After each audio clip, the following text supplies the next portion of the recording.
¿Qué tal? Muy buenas noches. Quienes nos vean desde la zona de Vigo probablemente se pregunten si quizás alguna vez hubo algún submarino allí sumergido y si ese submarino tenía un Capitán Nemo. No sabemos si ocurrió en realidad, sí ocurrió en las páginas de 20.000 leguas de viaje submarino y así lo escribió un francés que pasó 2 veces por Vigo. Es Julio Verne, un escritor del que está muy pendiente Eduardo Rollán. ¿Qué tal? Muy buenas noches. Muy buenas noches. Es periodista, es escritor y está preparando un libro precisamente sobre Julio Verne y Vigo. Y lo primero que yo tengo que preguntar es cómo llega Julio Verne a Vigo. Pues llega 2 veces, en 2 ocasiones, 1878, 1884, y las 2 veces llega por casualidad. Por casualidad. Sí, nunca no era lo ha puerto de previsto. destino. No, la primera vez por un temporal enorme que se encuentra al doblar Finisterre y no tiene más remedio que buscar refugio, y la segunda ocasión porque tiene una avería en la máquina de vapor y tiene que buscar un puerto donde se refugie. Eso sí, las 2 veces lo disfruta enormemente y pasa 4 días. Disfruta de la ciudad.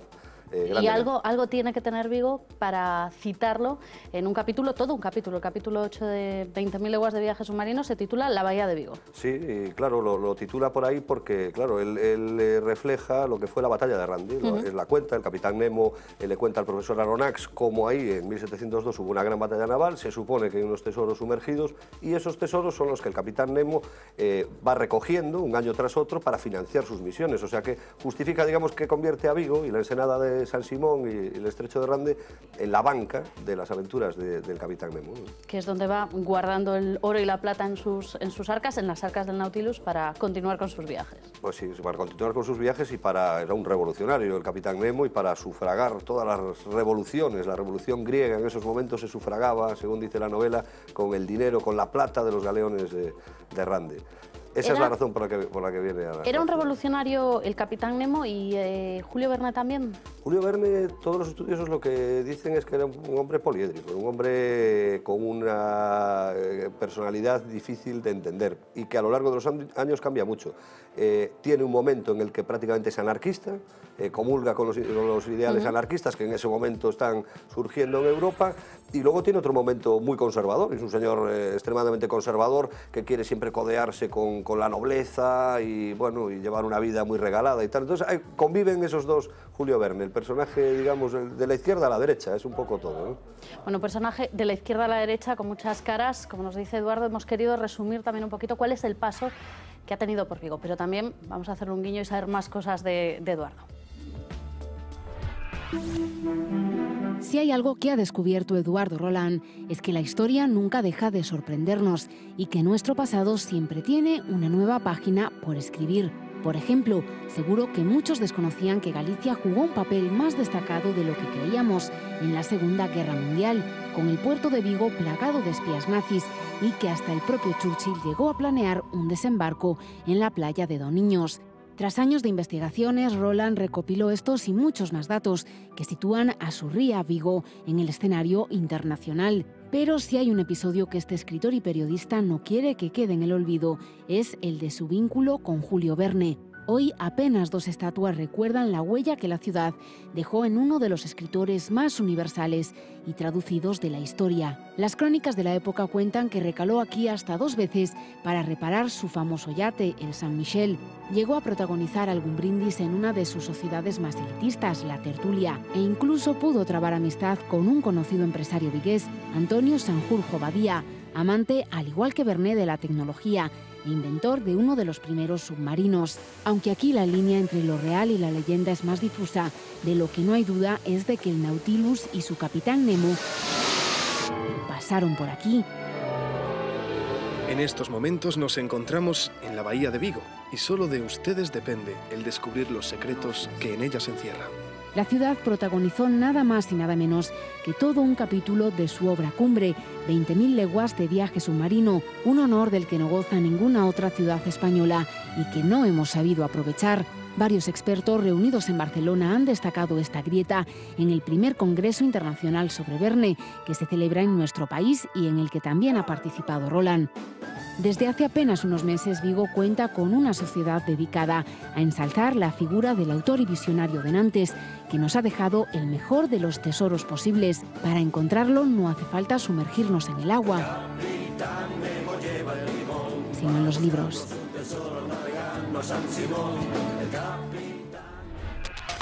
Ese es el resumen del universo de Julio Verne en Vigo. ¿Por qué es tan difícil de entender o que cale en nosotros la importancia que podría tener explotar un poquito más esa relación o la imagen de Vigo en los libros de Verne? Pues yo creo que la dificultad en este caso viene dada básicamente porque Verne visita la ciudad de Vigo, y la ciudad de Vigo es una ciudad bastante difícil para valorar su historia y su pasado. Es una ciudad que siempre ha buscado sus señas de identidad. Todos los gallegos sabemos que es una ciudad que ha crecido mucho, enormemente, en los 2 últimos siglos, y que siempre busca esas señas de identidad. Y parece no tenerlas, pero sí las tiene, porque de hecho con Julio Verne encontraría un símbolo. Julio Verne no solo le dedica un capítulo a la ciudad de Vigo, digamos a la ría de Vigo y a los galeones y la batalla de Rande, la visita a la ciudad 2 veces, es el único caso en España, sino que además todo el universo Verne está muy relacionado con la ciudad de Vigo, porque es un señor que escribe novelas sobre industria, novelas sobre adelantos técnicos, claro. y Vigo es una ciudad industrial que debería tener su orgullo en eso, en sus antiguas fábricas y en su vida industrial, y que incluso tiene una universidad muy volcada en lo tecnológico, con ingenierías y tal.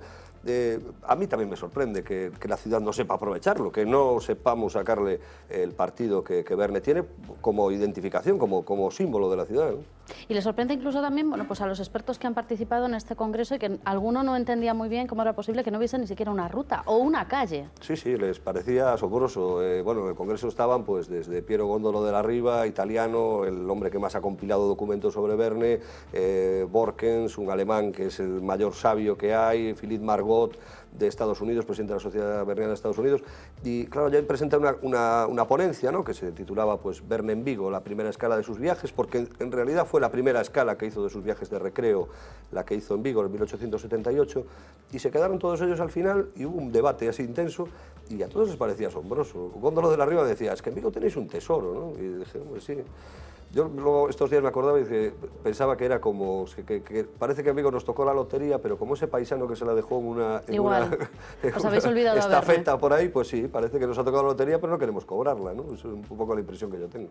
Bueno, se hablaba de Vigo, de hecho, incluso en una ponencia en ese congreso, en la que se hablaba específicamente de esa relación de Vigo con Verne. ¿Qué más se puede sacar de esa relación? ¿Qué más se llevó Julio Verne de Vigo? Pues hombre, Verne lo que se llevó básicamente pues fue un gran recuerdo, porque lo sabemos por las cartas que escribió posteriormente. Desde Lisboa hay una carta fechada por Julio Verne en la que habla maravillas de cómo le trataron. Es verdad, como aparecía en el reportaje, bueno, que hizo una vida social enorme, participó en la tertulia, participó en un baile, participó en otro baile en el casino, asistió a la procesión del Cristo de la Victoria, bueno, la fiesta de la Reconquista. Todo esto en 4 días. Sí, bueno, entre la primera visita y la segunda, fueron casi 8 días en conjunto. Pero sí, tuvo una vida enorme en la ciudad, subía al Castro, y bueno, hay algo curioso. Gracias al Congreso encontré, o me facilitaron, Góndolo de la Riva, este experto italiano, me facilitó los carnés de viaje de Verne. No se sabía, son unos documentos inéditos, no se sabía hasta ahora que Verne había dejado constancia por escrito que iba narrando qué hacía en sus 2 visitas a Vigo. Esto saldrá en ese libro que a principios de octubre pues verá la luz, y saldrá cómo describe Verne la ciudad de Vigo, saldrá con sus palabras y tal. Los documentos, si los puedo mostrar a lo mejor a cámara, sí, claro, pues son estos.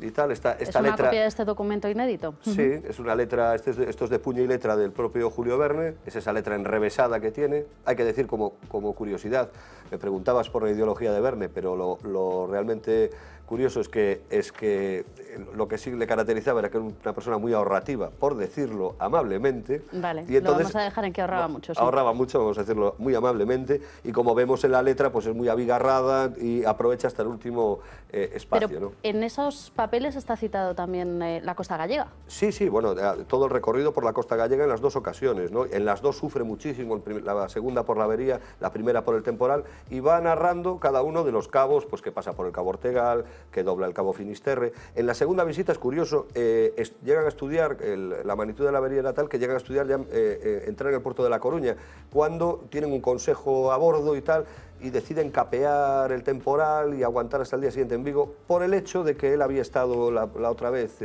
en la ciudad y bueno, y guardaba un buen recuerdo y que le apetecía pues darse otro paseo por allí y tal. Pero bueno, digo que a punto estuvo de que hubiera repartido sus visitas, una por Coruña y otra por Vigo, ¿no? Vamos, que habría tocado ya 2 puntos de Galicia, se quedó en Vigo en esa segunda ocasión. Decíamos antes, lo escuchábamos también en el reportaje, que a veces bueno, pues ha habido también incluso un poco de leyenda acerca de si había trabado o no amistad con alguna persona en Vigo. ¿Esto nunca se llegó a probar del todo? Nunca se llegó a probar del todo. Esto es una leyenda que circula desde hace muchos años, que circula de padres a hijos en la familia Sanjurjo, este señor, el Habilidades, ¿no? Apodado Habilidades, este señor este genio, ¿no? de la industria y de la ingeniería que creó su propio submarino. Pero la verdad es que personalmente, después de mucho investigar, todos los documentos apuntan a que no se conocieron. Es más, en estos carnets de viaje, como se verá luego, se verá en el libro, pues ni siquiera lo nombra. Y aquí nombra, en estos documentos, nombra dónde se toma un café, cuánto le cuesta ese café. Ya decíamos que era un señor muy ahorrativo. Pensaba mucho en la peseta. Cuánto le cuesta el café en el Café Suizo de la Plaza de la Constitución, lo compara con otro café que le sale más barato, sube al Castro, las vistas son espléndidas, y todas y cada una de las personas que se va encontrando dice su nombre, las presenta. Es curiosísimo que en ningún momento nombra a Sanjurjo Badía. Solo hay una mención, pero esperemos que no sea él, porque dice, cuando ya se va a ir, dice estoy esperando que se vaya el calderero para poder zarpar. Yo entiendo que no será el calderero Antonio Sanjurjo Badía, sino que sería un empleado suyo. No hay ninguna evidencia y la verdad creo que es algo que deberíamos descartar. Sanjurjo no necesita a Julio Verne para ser un gran personaje de Galicia y una persona que merece todo el reconocimiento. Aunque ambos compartían ese amor por las máquinas y por la tecnología, claro. Sí, uno en la práctica y otro en la escritura. Es curioso. Sí. Uno llevaba a la práctica con los adelantos científicos y los desarrollaba, y otro, porque Sanjurjo no solo el submarino, hizo una colmena automática, una serie de inventos, aquella fábrica de papel continuo. Estamos en un periódico muy importante, ¿no?, para la industria nuestra. Pues sí, era un señor que llevó a la práctica la ingeniería de la época, y Julio Verne era el señor que se la contaba al pueblo, porque lo más importante que tenía Julio Verne no era que fuese un adelantado a su tiempo, no era Nostradamus, sino que los adelantos de esa época los decía con palabras sencillas, con palabras llanas, para que cualquier persona pudiera leerlas en una novela amena y saber ese conocimiento que solo era para las élites, pudiera llegar a todos, pudiera llegar en un folletín a cualquier ciudadano. Bueno, y esto lo estábamos comentando antes de la entrevista, hay algo que tiene Julio Verne que algunas veces se le olvida, repasando hoy este capítulo 8 de 20.000 leguas de viaje submarino. Es tan ameno, tan entretenido de leer, que una se pregunta por qué quizás los más pequeños se han olvidado un poco de que existe Julio Verne. Sí, es curioso, porque bueno, yo... Poco se lee Julio Verne. Sí, parece que ahora no es una lectura muy habitual. Sí, cuando fue una lectura de varias generaciones. Bueno, desde luego la mía de mi infancia, yo era las novelas que leía, pero sé que lo era de las generaciones anteriores. O sea, sí, parece que se ha perdido un poco el gusto por Verne, lo cual es una gran pena, porque hay algo muy curioso. Si Verne solo fuese la fascinación por esos inventos o por lo que va prediciendo, ¿no?, esa última novela inédita que encontraron hace 10 años, que casi predecía Internet, ¿no?, en París, siglo XX. Claro, si solo fuera el deslumbramiento por los avances científicos, estaría superado, porque realmente ya hemos visto un submarino, ya hemos visto un avión, ya hemos visto todo y ya hemos llegado a la Luna. Pero también es un escritor ameno, un escritor que cuenta aventuras y que te hace disfrutar enormemente. Vamos, me gustaría que no se perdiese esto y que siguiera teniendo lectura, pero bueno. Bueno, más allá de la lectura, luego volveremos sobre eso y también sobre ese libro, sobre Julio Verne y Vigo. Hay una cuestión que nos ha llamado la atención de las cosas que contabas tú después de ese congreso en Barcelona, y es el hecho de que sí existen puntos, pues por ejemplo una pequeña villa en Serbia, que se dedican al turismo basado en Julio Verne. Sí, es que Verne llega a ser un negocio. Verne tiene un atractivo tan universal. Verne es tan reconocido en el mundo y despierta unos sentimientos precisamente por ese territorio de la infancia, de las lecturas, de las primeras lecturas y tal, que es una fuente turística, una fuente de dinero. Había una villa, es una villa pequeñísima, en Croacia, Pacín, que utilizan, son 20.000 habitantes, y han hecho una serie de rutas turísticas basadas en Julio Verne, porque allí se desarrolla un capítulo de una novela, se desarrolla en el castillo de esa localidad. En Palma de Mallorca, que sale en la novela Clovis d'Ardentor, la mencionan en un capítulo y ya tienen unas rutas turísticas en Palma espectaculares, bueno, lo promocionan. Es tan triste que aquí no le saquemos partido. 2 esculturas. Claro, 2 esculturas y poco más, ¿no? ¿Cuántas cosas no se podrían hacer? ¿Cuánto no se podría hacer? Claro, ¿qué se podría hacer? Pues de todo, desde gastando un dinero mínimo o nada, como hacer una ruta berniana, pues simplemente señalizarle a las personas por dónde pueden ir para conocer los sitios donde estuvo Verne y las relaciones con la novela y con las visitas.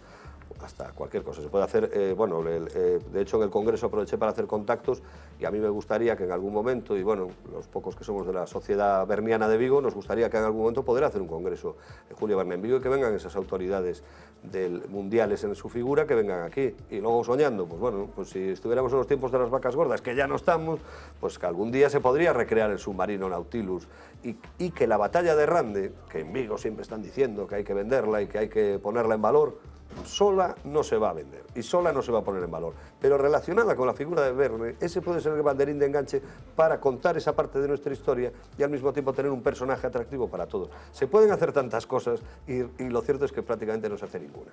Pero por desconocimiento, porque como decíamos, quizás Verne ha ido perdiendo también esa vigencia o ese gusto, sobre todo en la gente más joven, o porque simplemente, decías tú antes, bueno, pues quizás a Vigo le cuesta un poquito más recordar su historia. Yo creo que lo segundo, a Vigo le cuesta mucho recordar su historia, siempre tradicionalmente le ha gustado, las cosas van cambiando, la verdad, afortunadamente, pero sí le va costando, y no, que Verne pierda vigencia, yo creo que seguro que no, porque sigue siendo el segundo autor más traducido del mundo después de Agatha Christie, o sea, estamos hablando de un personaje que sigue despertando pasiones, es que vas a tirar Nantes, bueno, que cualquiera vaya a Google y vea qué parque temático han hecho en Nantes, las máquinas de la isla, ¿no?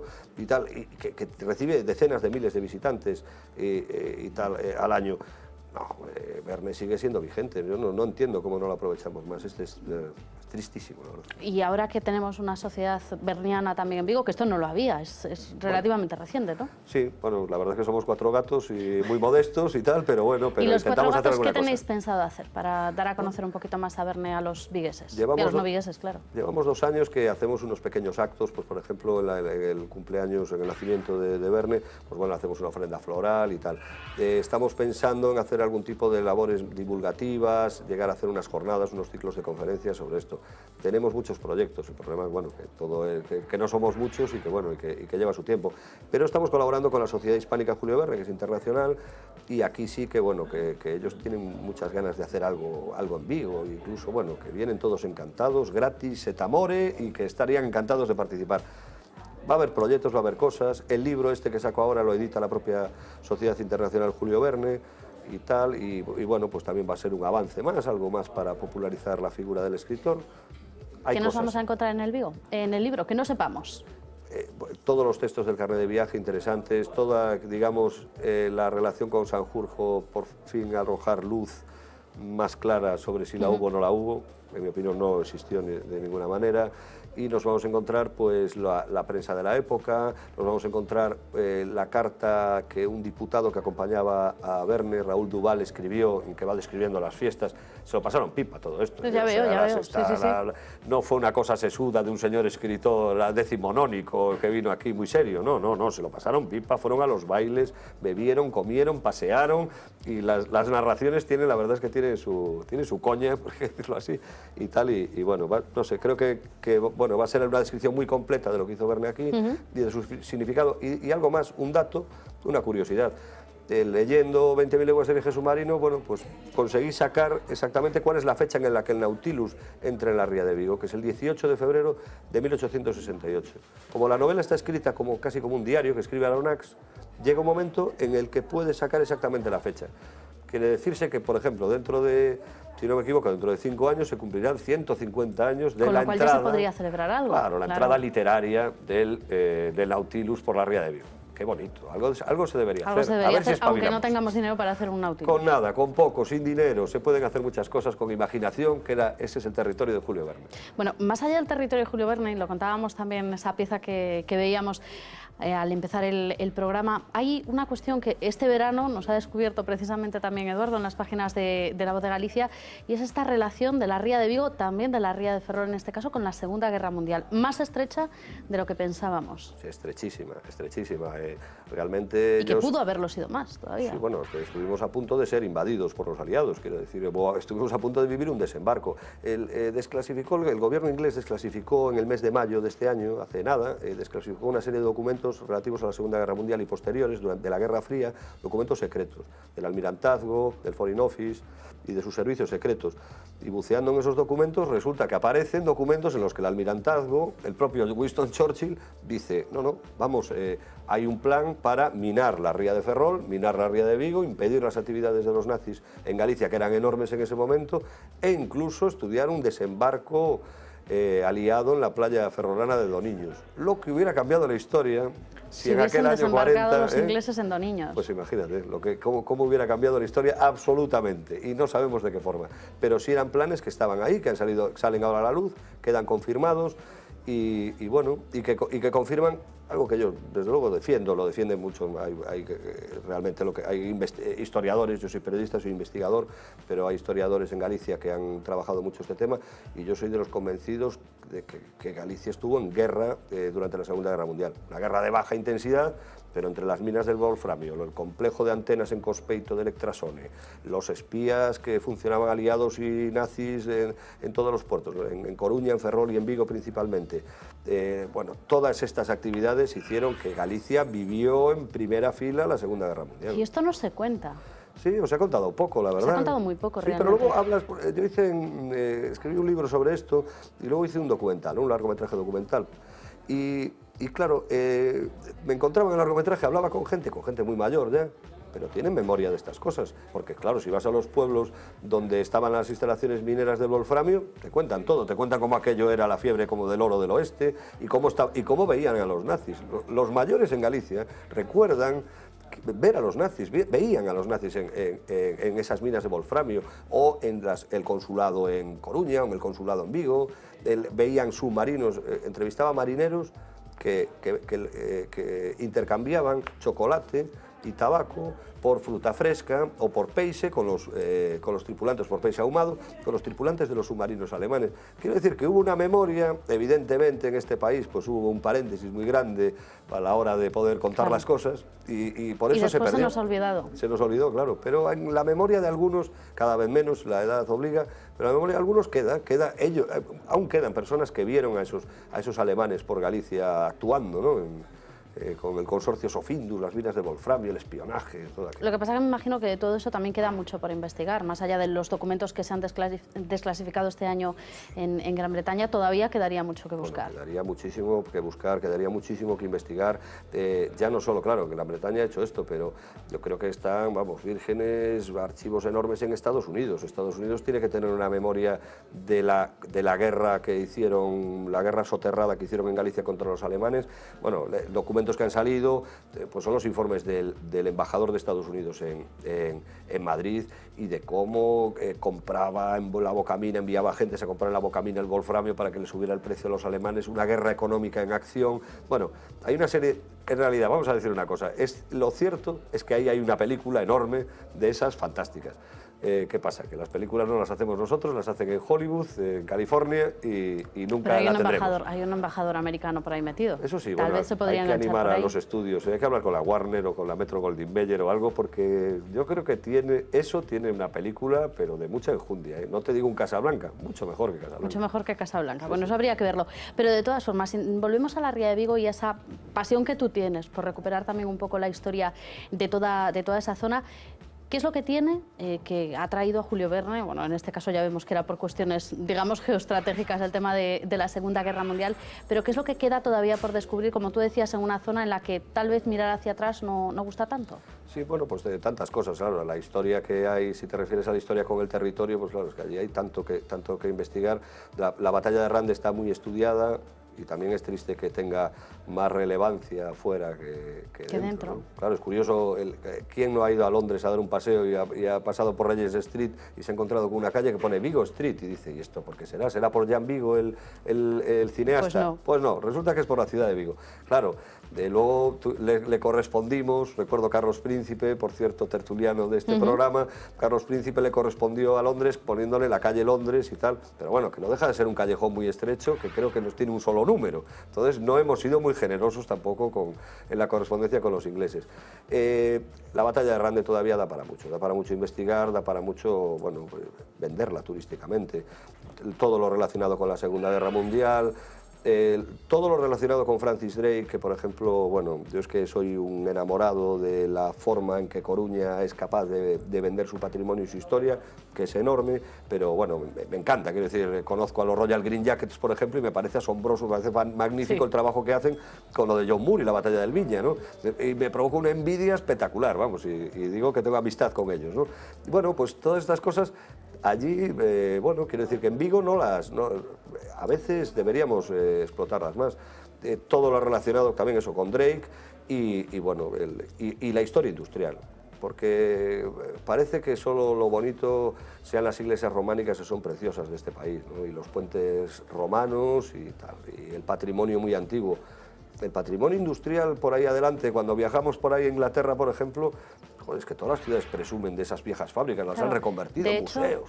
De hecho, está previsto que se celebre en Ferrol próximamente un congreso internacional precisamente de turismo industrial, y es una de las ciudades que sí que, bueno, pues han empezado, porque todavía están pañales, a aprovechar a través de rutas por la ría, en este caso, a dar a conocer este patrimonio industrial. Sí, sí. Más reciente, como tú decías. Claro. Sí, es que Ferrol, es que precisamente, claro, das el clavo con Ferrol, porque es Ferrol y Vigo, realmente las que, bueno, todas tendrían el patrimonio industrial, es muy rico, ¿no? Pero quiero decir que precisamente que estas dos ciudades son las que, para mal, parecía una maldición que ciudades industriales, pues no, lejos de ser una maldición, ha sido muy bueno porque ha dado de comer a mucha población durante mucho tiempo, pero es que ahora esas viejas fábricas son patrimonio arquitectónico y son bellas. Yo no voy a decir aquí como los futuristas que había más belleza en el Forte que en la Victoria de Samotracia, pero sí hay monumentos. Yo cuando en Vigo veo la fábrica de Bernardo Alfageme, con su frontón de los gatitos comiendo la lata de conservas Miau, pues a mí eso me parece el Palacio de Versalles de la ciudad, me parece lo más hermoso que tiene Vigo, una fábrica, unas instalaciones fabriles